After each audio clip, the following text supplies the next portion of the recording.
when I was leaving, as I had to leave Malaya eventually, Why did you leave Malaya? the Straits Times group who ran the Malay Mail had renewed my contract every year with the argument that they didn't have sufficient staff sufficiently fluent in English. But this was wearing a bit thin as the years went by, because the government wanted everything Malaysianized. And so the editor took me aside and said, this was unfortunately the last contract he could offer me. After that, they would obviously terminate my residential status. I never did have residential status, but being on a work permit, I was only allowed to stay as long as I was in employment. So I could see the writing on the wall, and I didn't know what the hell to do or where to go, because there was no other job I could get in Malaya. So I wrote to the Crown agents who were then in London, in Stag Place, Elgin Square or something, and asked if there were any opportunities anywhere in the empire for a journalist. And there was one in the New Hebrides, which is now Vanuatu. I thought, wow, Pacific Islands, love to go there. So I applied, and unbeknownst to me, so did my brother, who'd followed in my footsteps and had the same experience as I had, same newspapers. And when neither of us got a reply, I went off to London to ask what had happened to my application. And they looked through the records and said, well, I'd cancelled myself out because I'd made 2 applications for the same job. I said, no, that was not me, that was my brother. So they said, oh dear, the computer must have decided that you were a mismatch or something. Anyway, the New Hebrides job is gone. What would you say to Hong Kong? And I thought, oh God, no, not Hong Kong. The antithesis of Malaya, in Hong Kong everybody works like stink, and Malaya everybody is teeter upper and laid back, and in Hong Kong you've got this huge distinction between the Chinese and the relatively small British population, which you were never conscious of in Malaya. We could mix with the Malays, the Chinese, the Indians. We felt utterly at home. Whereas I knew that in Hong Kong you still had this stratification, and I thought, no. But it was the only chance I had, so I said to Mukti, I've got to go to Malaya, and he burst into tears. He said, you're not going to leave me. The family, we're family. So I said, okay, well let me go and settle in first, and then I'll see. If it's okay, I'll send for you, which I did. And 3 months after I arrived, he arrived too. That was back in '65. And he took to it like a duck to water, more so than I did. And he made me see how good Hong Kong was. And I fell in love with it. I loved the excitement of the place. I admired the Chinese for being so damn hardworking, so ambitious, and for their can-do attitude, and the way they'd survived the Korean War when the UN had this embargo on all goods with China. They simply started their own industrial revolution and began manufacturing their own goods. And the stories I was writing were underlining this wonderful attitude they had. I went to visit the Ha King Wong factory, and this was run by a Chinese who had started a toothbrush factory. I think he brought it from Shanghai or something. But he'd kept the same staff. They were making toothbrushes year after year. And then suddenly decided there was too much competition and the toothbrush business was boring. He wanted to do something different. So he said, I want to make cameras. So he engaged a Japanese camera expert to come and teach his staff how to give up toothbrushes and make cameras instead. And this was typical of Hong Kong. This was such a fascinating story. Where else would you get the kind of intelligence and intuitive know-how to do this, and this ambition to sink or swim, you know. I remember one of the stories I read when I first arrived in this South China Morning Post was an elderly Chinese who was up in court for showing blue movies, but whose lawyer defended the fact that he didn't actually have any blue movies to show. What was happening was he had this old movie projector which he'd discovered, plus a reel of black and white film, which was some old soap advertisement or something. But he'd got his son to tout in the street below to get enough people together for a blue movie showing, you know, so they'd all get assembled in this room, and the old man would sort of fiddle around with the projector, and the lights would dim, and he'd sort of thread the film through, and at the moment where the projector should have started, the sun would burst in saying, "Police, police, police raid!" So of course everyone would rush down the stairs and evaporate in the side streets, and then he'd put the whole thing together again for the next crowd. Well, all of this went beautifully until one of the people accosted in the street happened to have been caught at an earlier showing. He thought, okay, this time I'll get to see the show. So when the same thing happened, he simply sat in his seat and refused to go and said, "I'm reporting you to the police." And of course he reported they were showing blue movies. But the defense was that there wasn't any blue movie to show. And so what happened? Did he get prosecuted? I can't remember whether he actually was released or not, but I thought he deserved to be. I thought it was such a fantastic story. What ingenuity! Real ingenuity. Yeah, that was Hong Kong. But they were hard-working people in those days. Wow. Most people had 2 jobs, you know, and they would snatch a few hours on the ferry or the bus to get as much sleep as they could before moving on to the next job. My hotel, which has long disappeared, overlooked a boarding house, you know, floors and floors of bed spaces, and I could watch the shift change. The guy who was on night shift would get up in the evening and vacate the bunk, and within a few minutes that bunk would be occupied from somebody coming off day shift. And this was how they cycled their time. Extraordinary.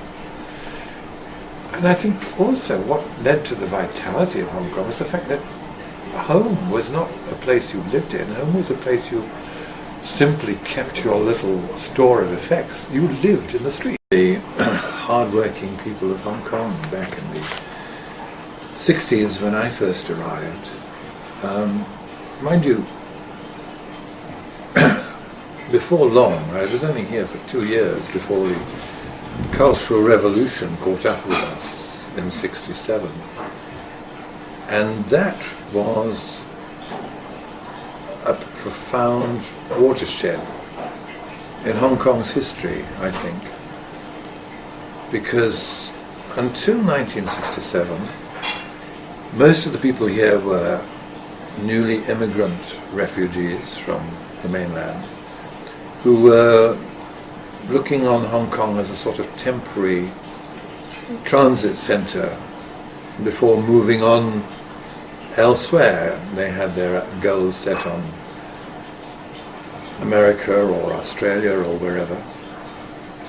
And Hong Kong wasn't home to them, really. They saw it as something temporary. I mean, they were very happy to be here, but they were going to move on. But then when the spillover of the Cultural Revolution arrived in 1967, that caused a great many people to reappraise their attitude to Hong Kong. Of course, there was the usual panic-stricken rush of people to leave and go overseas, a pattern that was repeated in the build-up to the 1997 handover, of course.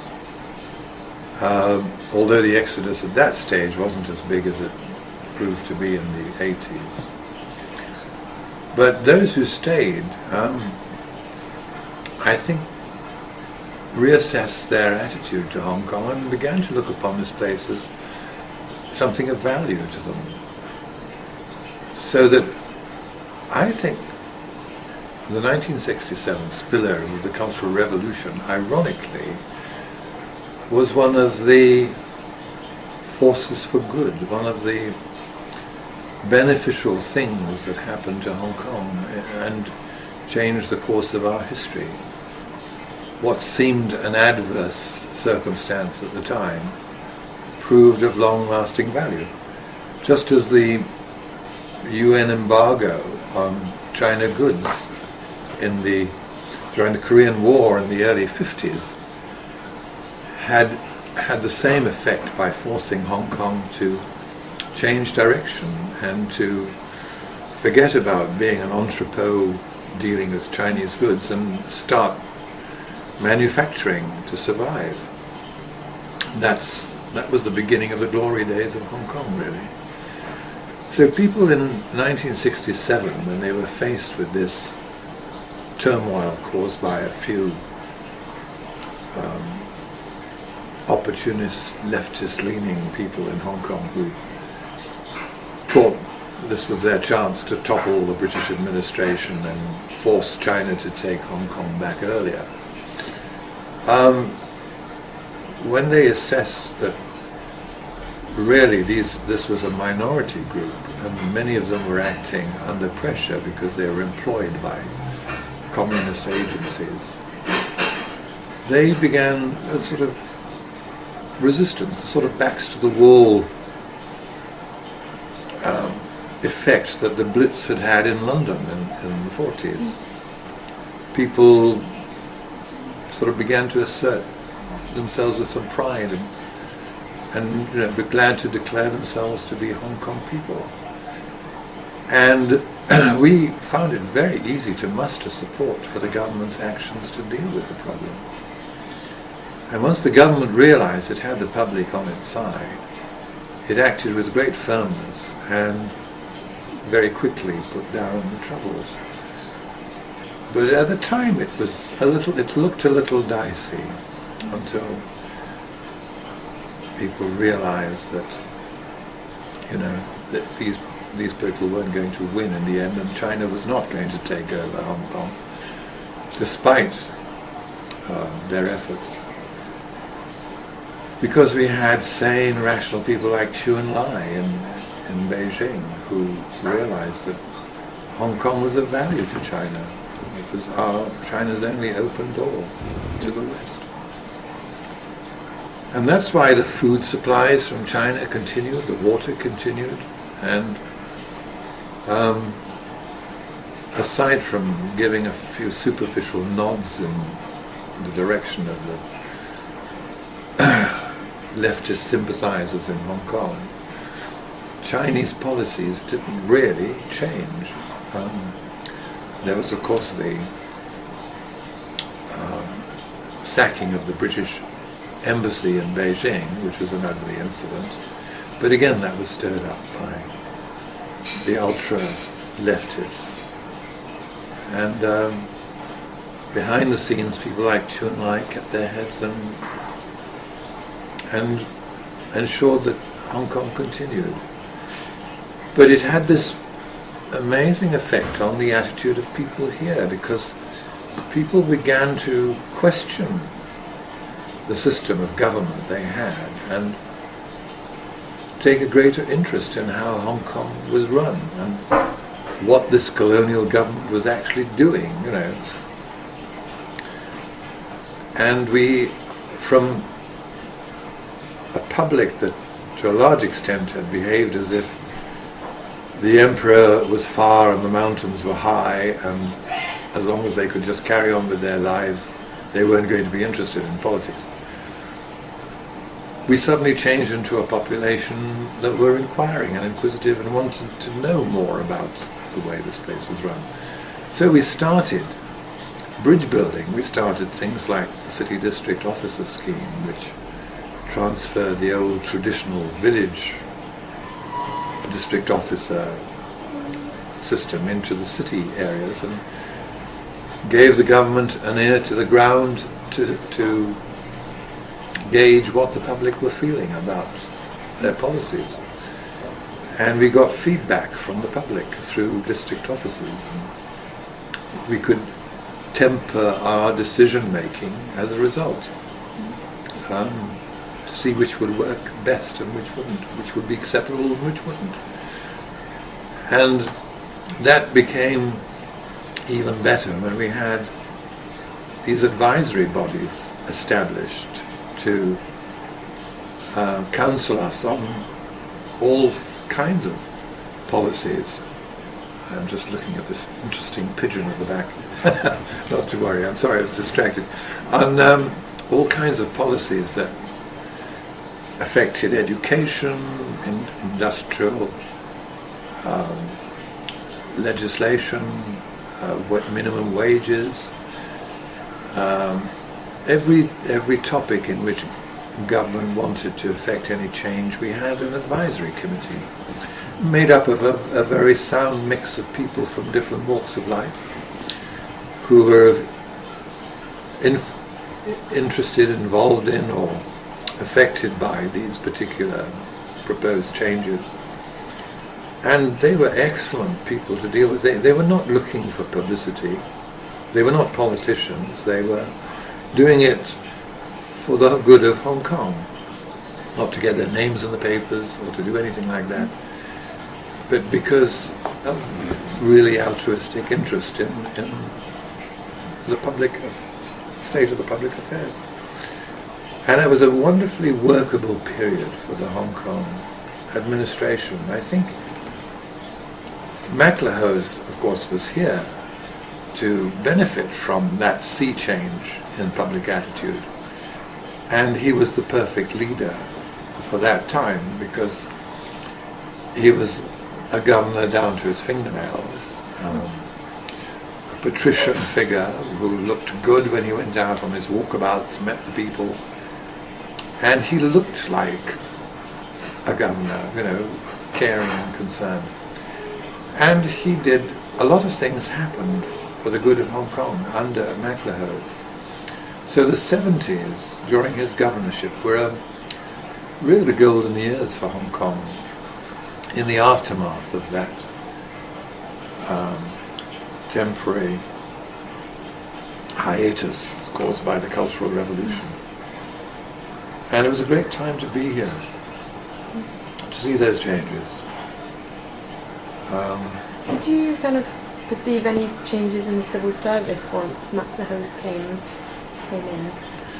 I saw a greater effort to bring in talented young Chinese because already I think the governor had his eye on the future and realized that you know, this expatriate civil service couldn't remain indefinitely so.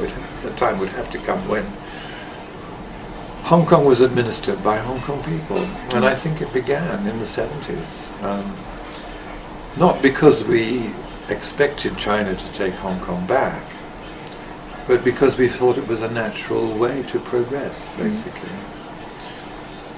That was the time when we managed to get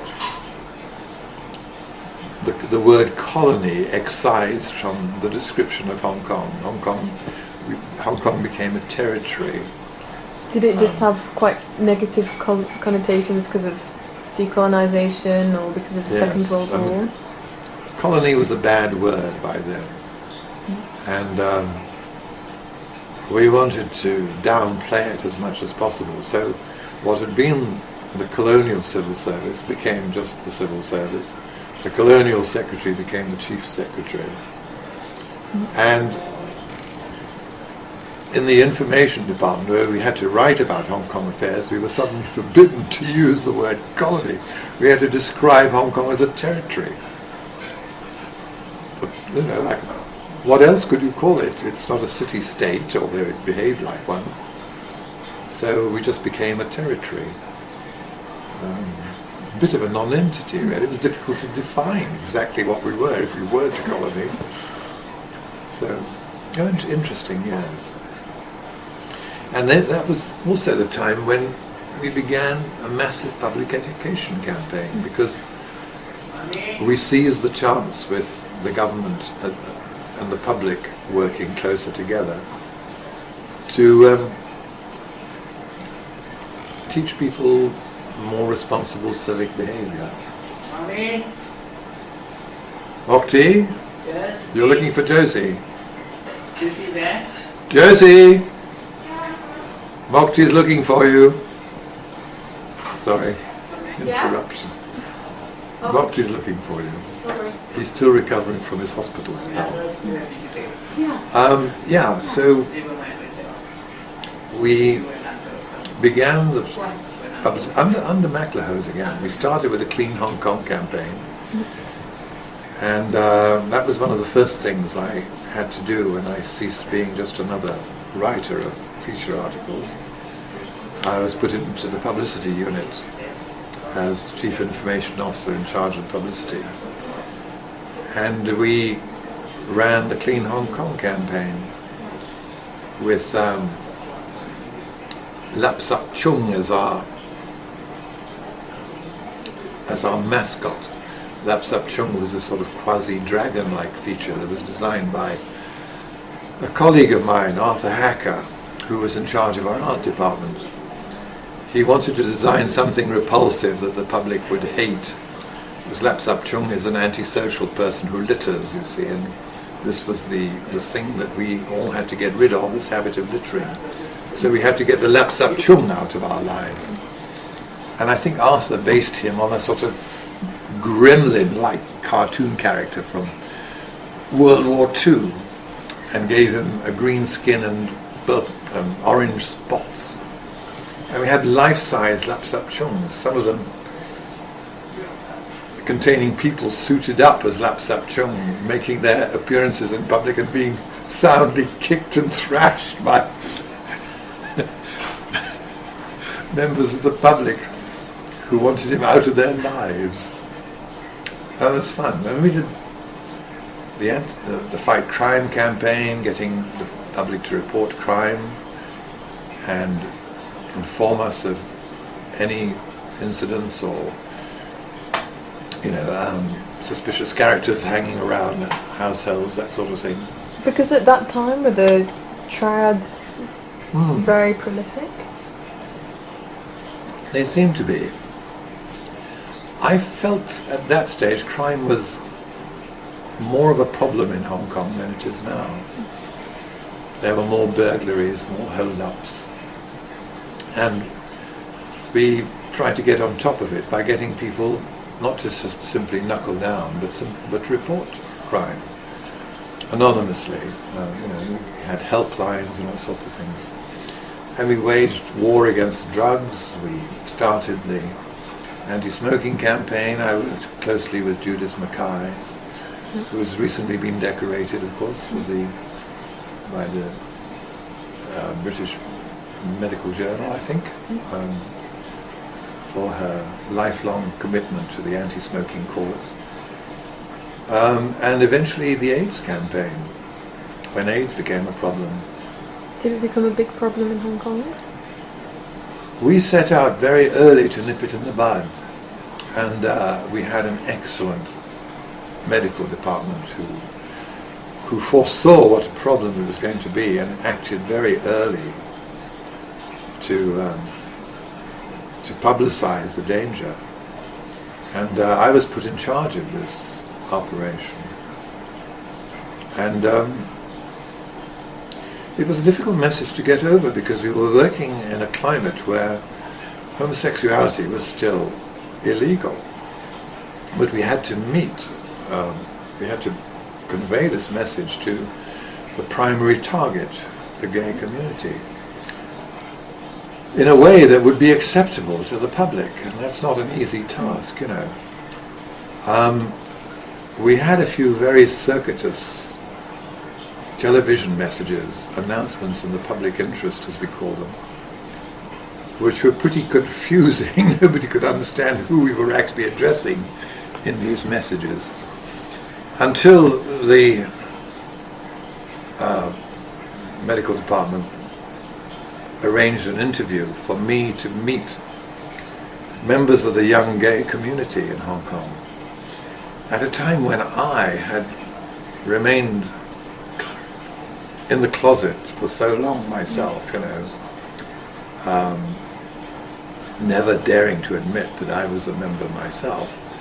But I'd lost touch with the gay community in the aftermath of that witch hunt that took place in the 70s. And so can you tell us more about the witch hunt in the 70s, Peter? okay, let me just talk about meeting these gay people after such a long absence. They were young, they were Chinese, and they were a breath of fresh air. And even at a time when there was nothing that could encourage them to come out of the closet in Hong Kong, they behaved very courageously, and they would meet and discuss things and do what they could to try and change the law. I found them enlightening, and I asked them, where are we going wrong with our publicity? And they said, well, you've got to be more frank. If you're talking to us, you've got to portray the situation. If you want to get us to wear condoms, you have to show two young men in bed reaching for a condom. Wow, how can we ever get away with that in Hong Kong? But we did, and we got away with it, amazingly. And that was a pretty groundbreaking piece of public television for Hong Kong. Oh, so it was screened as an advert? It was screened, yeah. We did exactly that. We put two young men in bed, and before he puts the light out, one of them reaches for a condom. And so, was it quite easy to get that through the kind of censorship people? Or? Oddly enough, we never had a problem. I think this is one of the admirable things about Hong Kong people. They may take the high ground on moral issues, but when it comes to pragmatic necessities, they can look the other way. They realize the necessity for getting this publicity over, and so they accepted it. And I thought, good for them. If we tried this anywhere else, we'd have had an outcry. How can you publicize, how can you encourage young gay people with this kind of public government paid for advertising? No, not a word of it. And this was back, as I say, in the days when it was still illegal. So I'm really proud of Hong Kong people for being so pragmatic. But do you think at that time that the values were quite conservative? They still were. They still were. And it was in the days before the public really began to accept it. It was okay to have a gay minority in Hong Kong. They weren't going to rock any boats. They were just, something we could live with. And we didn't have then quite the live and let live attitude that we have now. But it was interesting years, really. And I'm happy to see that there's going to be an exhibition next week of the publicity that we did in those years. Oh really? In the public library in Causeway Bay. Oh great.